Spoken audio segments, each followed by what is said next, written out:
1 in 4 women and 1 in 13 men are victims of domestic violence in their lifetime. 24 people per minute are victims of physical violence, rape, or stalking by an intimate partner. Domestic violence affects people from all walks of life, all ages, races, ethnicities, religions, educational backgrounds, and income levels.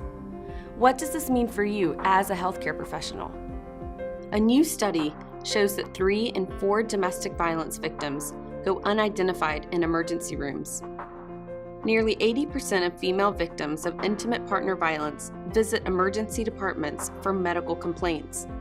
As many as 72% are not identified as victims of abuse. We see those patients, they come here for care, they come here for their primary care, they come here when they're sick or injured, and so we're going to see a lot of them. And we're going to be their portal into the health system, and so we're the first line to find them and identify them. The purpose of this video is to achieve a few goals. First, to help you as a medical professional know how to understand and identify domestic abuse as it may present itself in your daily work routine. Second, empower you to respond effectively to the victim's needs and be able to offer options that could include contacting Safe Harbor. Who is Safe Harbor? Safe Harbor is exactly as it sounds, a safe place for victims of domestic violence and their children to start a new life. We will share more details about Safe Harbor and their services later in this video. The most important thing that we hope you take away from this video: learn the warning signs and be able to talk with your patients in a safe manner. The patient's physical and emotional safety comes first. I think it's important for healthcare professionals to understand the facts about domestic violence because they could be the first and only helping professional to come into contact with that victim. So if they were able to understand the dynamics of domestic violence and to maybe ask the question, are you afraid of anyone in your home? Maybe the victim would feel that they're in a safe place to disclose what's going on in the home, and the healthcare professional could tell them that they have other options and tell them about other programs and shelters that are available. They could document in the medical record for the victim, also preserve any evidence of abuse, and also deal with them with compassion and understanding in the situation. Well, we really can have an effect if we just get in there and ask the questions. Are you safe? But make sure you're framing those questions appropriately, that you don't come off as judging, that you don't come off as just asking questions just to ask questions. If you do that, you're just going to shut them down and you're not going to get the information you need. So here's what we're going to cover in this video. First, we're going to talk about the facts as it surrounds domestic violence. Second, we're going to talk about screening and appropriate responses. Third, we're going to talk about Safe Harbor's mission and services.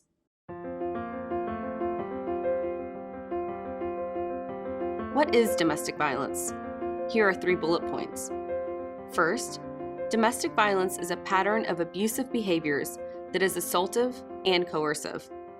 Second, domestic violence involves physical, sexual, and psychological abuse, as well as economic coercion. Third, domestic violence is directed by adults or adolescents towards their intimate partners. Domestic violence is all about power and control. It doesn't have to be physical violence, which is a common misconception in the community and across the country, that it has to be a physical bruise or a bone that's broken. It can be verbal abuse, psychological abuse, sexual abuse, emotional, financial, anything involving power and control from one person to another. A common misconception of domestic violence is that it only involves physical abuse. So let's talk about 3 types of abusive behaviors. First, physical abuse.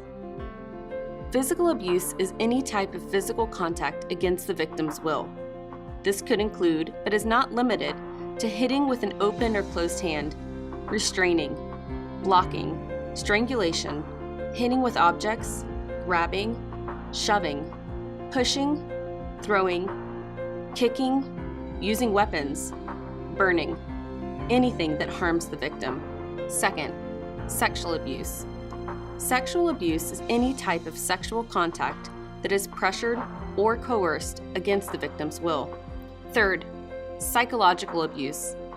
Psychological abuse includes any emotional or psychological tactics that allows the abuser to gain control over the victim. This could include threats of violence towards the victim, others, or themselves, controlling the victim's activities, isolating the victim, any economic or financial control, controlling the victim's access to resources like friends, family, or employment, and using children to control the victim. The physical, you can have a bruise and it's gone, but the mental abuse, it stays. I know for so many years I was living my life just hanging on. It's almost like when you're in an abusive relationship, you kind of hold your breath in the sense of, I can make it, hopefully I can make it one more day. You're just, it's so many things that cause you to almost, the only way I can describe it is almost like you're holding your breath.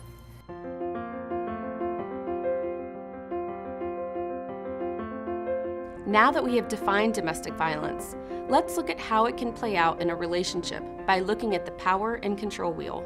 If you look at it, you will see power and control in the center.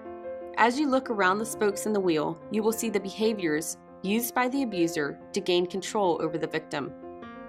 As the behaviors in the spokes of the wheel become less effective for the abuser, he or she may turn to more dangerous and potentially lethal avenues to maintain that control. Thus, you see on the outer part of the wheel, physical and sexual violence. It is just a diagram of what makes domestic violence work.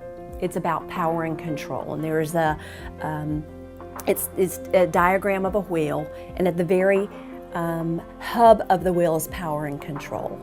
And then outside the wheel are behaviors that feed the power and control. And when we show that to victims for the first time, they're amazed. And they start looking at the behaviors and say, well, my husband does that, or my boyfriend does that, or many times my girlfriend does that. Oh my goodness, I never knew. I had no idea. It makes so much sense.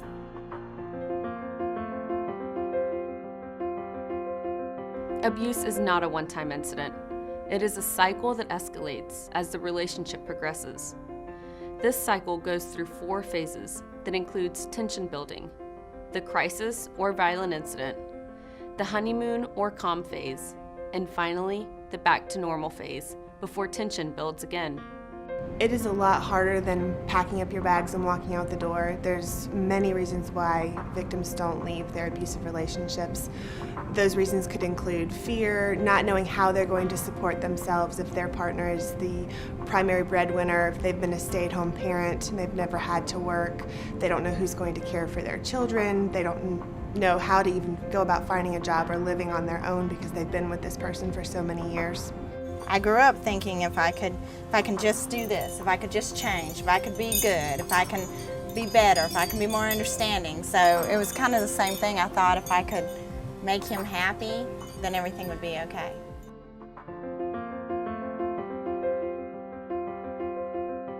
Now that we are beginning to understand more and more about domestic violence, let's transition to the conversation of how to screen and respond to patients that might be dealing with this issue. Specifically, let's talk about the signs and red flags that a patient might be experiencing. A lot of times victims will have chronic pain, chronic abdominal pain, chronic back pain, and you're just giving them pain medicine, doing tests on them isn't going to help them. You're not going to fix the problem until you can help them with the situation. So if you can identify that as part of the reason for their visits, you may be able to do them much bigger service than if you order x-rays and urinalysis and lab work and get them better care in a more cost-effective way and get them to the people they need. The patient has injuries that indicate the possibility of physical abuse, which could include finger-shaped marks on neck or arms, scratch marks, bruises on face, and bite marks. Also, a patient that is pregnant might also have abdominal injuries or bruises. The patient may seem nervous or anxious when asked to answer questions in front of their partner or spouse. The partner or spouse of the patient might try to answer for the patient rather than allowing them to speak for themselves. The patient acts submissive and obedient to his or her partner or spouse. The patient's explanation of injury does not match up with the injury itself. An example could be the patient says they hurt their arm by falling down the stairs, but you notice hand-shaped bruises on their arm, indicating that someone grabbed them. Another thing to consider: the patient might have injuries that are not readily apparent. These injuries could be easily covered by clothing or garments. I think one of the things that I could share is how someone can look okay on the outside, but it not be okay. I think when I talked about secrecy, how things are shrouded in secrecy and how many years I felt like I was dying inside and trying to smile on the outside. And I think there may be someone out there that might be living that way right now. You know, I think that there is an intuition in all of us that something's not right. I think the thing that stands out to me in my particular experience is that conversationally I was not the same with my spouse in the room as I was with my spouse outside the room. I think it's recognizing those small changes in a person's behavior, depending on who might or might not be around. And then maybe in privacy offering that person, really just offering them information and support. And then, you know, they're gonna do what they're gonna do when it's the right time for them.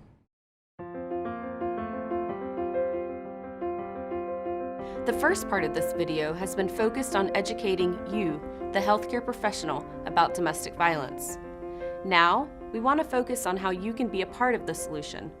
A role that a healthcare provider can have is to let the patient know that they're there, let them know a resource, and if they want to talk at that moment, they can. And if they don't, just say, hey, I'm here, and if you want to talk about anything, please come and ask me questions or call me, whatever. Just having that person there, that support system, which is fundamental for victims of domestic violence. Before responding to the patient, make sure that you are aware of your hospital or healthcare center protocol when responding to domestic violence. So let's begin with how to respond to someone who is displaying warning signs of abuse. First, and most importantly, find a way to speak to the victim in private. Often, the abuser might accompany the victim to the ED or hospital. Try to find a way to speak to the victim alone. You, as a healthcare professional, can ask any family members or visitors to step outside of the room in order for you to have a private conversation about their medical situation. Develop trust and rapport. Use sincerity, tact, and acceptance when talking to the patient. Remember, the more comfortable and calm you are asking questions, the more comfortable the patient will be in answering them. Normalize the situation by saying that many patients experience abuse in their relationships, and it is now protocol to screen all patients for abuse. If the patient reveals that he or she is being abused by his or her spouse or partner, start by clarifying the problems and concerns. Use feedback to make sure that you understand what they are telling you. If multiple concerns exist, help the patient to set priorities. Be careful not to impose what you think the problems are. You can advocate that no one deserves to be abused, but you must also accept the fact that he or she may not be ready to leave the relationship or to seek help. However, it is appropriate for you to respectfully share your concerns as a healthcare provider. Finally, discuss options. Share ideas and options with the patient and explore the pros and cons of each idea. At this time, you can make a referral to Safe Harbor. Explain the basic services provided by Safe Harbor. Empower the patient to make a decision that they are comfortable with at that time. Anytime you're seeing a patient, it's really important to just take into account all the factors that you get when you walk into the room. What's the reaction of the patient when you walk in? Are they looking at you? Are they looking at the floor? Are they looking off to look at someone else's response? How are the family members reacting? Do they appear to be appropriately concerned? Or are they more concerned that you're getting in the way and you're being invasive and asking too many questions? And that's one way that I really think that our nurses, who are in the room much more than the physicians, the nurses are at the bedside, and a lot of times the nurses are much more attuned to the situation than the physicians are, and really getting their instincts and getting their feelings. When they come and tell me there's something not right with this interaction, there's something not right with the way he's treating her or she's acting towards him, we need to take that as a clue and work on that and not just push that aside while we work on the medical side. When you are in a relationship where your safety is in jeopardy every single day, you no longer take that for granted. You understand that at any moment you could be physically harmed. So safety planning allows you to take all that into account and be able to get out of a relationship or a situation as safely as possible. It might be making financial decisions, finding a place to go that's safe, and taking every single precaution that you can take to leave that relationship. After you have identified that the patient has experienced domestic violence, here are some immediate safety questions to consider when talking with the patient. Is your partner in the facility now or likely to return? What would you like us to do if your partner tries to come back or gets you to leave? Do you want to involve security or law enforcement? Do you have an order of protection? Do you need to call someone to pick up your children or handle any immediate needs? Would you like to go to a shelter or receive counseling? Would you like me to help you call a shelter or counseling while you are here right now? It's like you're carrying a bomb, and you have to keep it still, and you have to keep it safe, or it's going to explode. And if you hand it to somebody else and you're not sure what they're going to do with it, then they might make it explode. But if you know that person knows what to do with the bomb, then you're going to be willing to hand it off to them. That was a real feeling for me when I went to Safe Harbor for the first time. I'm holding this thing, and then once I got comfortable and realized that they could hold it for me for a little while, then I could hand it to them. I would hope that all the people that are in the ED, the techs, the nurses, the triage staff, even down to the housekeeping staff and everybody that's interacting with that patient, with that family, that if there's something about that interaction that doesn't seem right, report it to the charge nurse, report it to the physician in charge, so that we're acting as a team in the best interest of the patient and trying to create a whole picture of what's going on. You may see something that the patient's nurse or the patient's physician doesn't see, and by letting them know what you saw or what you heard, you can really provide some important clues. Safe Harbor provides counseling and shelter for victims of domestic violence, whether they need an immediate place to stay or if they have gotten out of the relationship or have a safe place to go. All of our services are provided for free. In addition to the counseling and the shelter, we also provide orders of protection, which would help a victim be able to stay safe from their abuser. Safe Harbor serves a 4-county region in the upstate of South Carolina, including Greenville, Anderson, Oconee, and Pickens counties. First and foremost, we have a crisis line available 24/7. Here's our phone number: 1-800-291-2139. This number is safe and confidential and is our first point of contact with those whom we serve. We also have safe, confidential emergency shelters for victims of domestic violence and their children.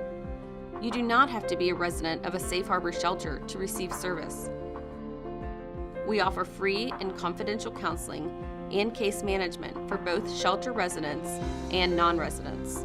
In Greenville County, we also have a legal advocate who assists victims with obtaining an order of protection. If you are interested in educating other groups about domestic violence, we offer education and outreach services to empower our community. Here's the best part: all of our services are free of charge. If you want to learn more about Safe Harbor or need brochures or material concerning Safe Harbor, go to safeharbor.sc.org/nurse-education. Finally, please remember one last point. Our crisis phone number is 1-800-291-2139. We are here 24/7 to help. As healthcare professionals, it is our role to recognize and understand the whole picture of a patient's health and well-being. It is not enough to simply treat the patient's immediate health concern and send them back into a dangerous situation that could further threaten their health or even their life. It is essential for us to be aware of the red flags of abuse, to know what resources are available, and to offer options and support to a patient who may need help. These steps are an important part of the life-saving work we do every day. Thank you for listening and for recognizing your role in stopping domestic violence.